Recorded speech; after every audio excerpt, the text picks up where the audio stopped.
I have some questions for you.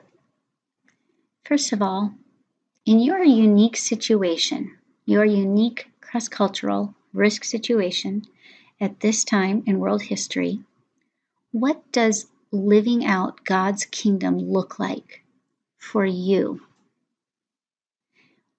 It might be different than you think, and I just really want to encourage you to prayerfully ask Him this question. What does it look like for you, both in living out God's kingdom in your quarantined situation with those that you're interacting with, and when you go out to maybe get some food or some supplies, or you go about work, if you're allowed to go out and work, what does it look like in this situation? Secondly, what do you struggle with in relationship and conversation with God? What's your deepest fear right now? You know, we see a lot of American Christians having this American cowboy attitude, like, I'm going to go to church no matter what, as if going to a building is what church is, right? It's a cowboy attitude.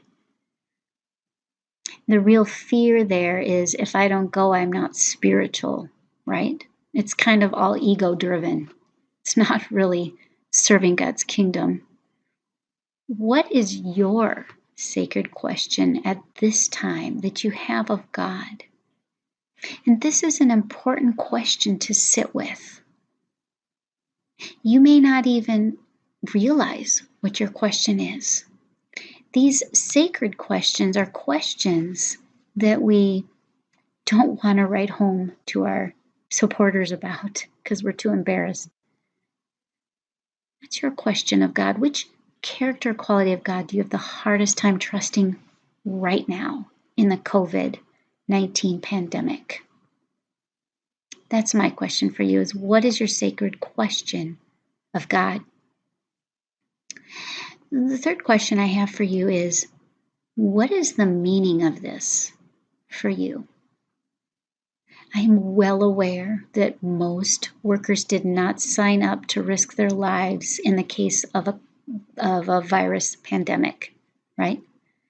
I would imagine that some workers might be really angry right now. This is not what you signed up for.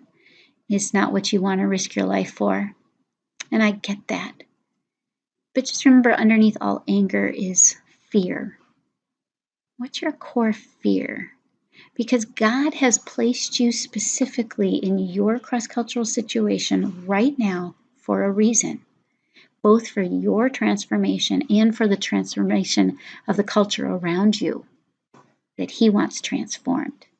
So what's the meaning for you? I'll continue with some more of my questions in subsequent videos.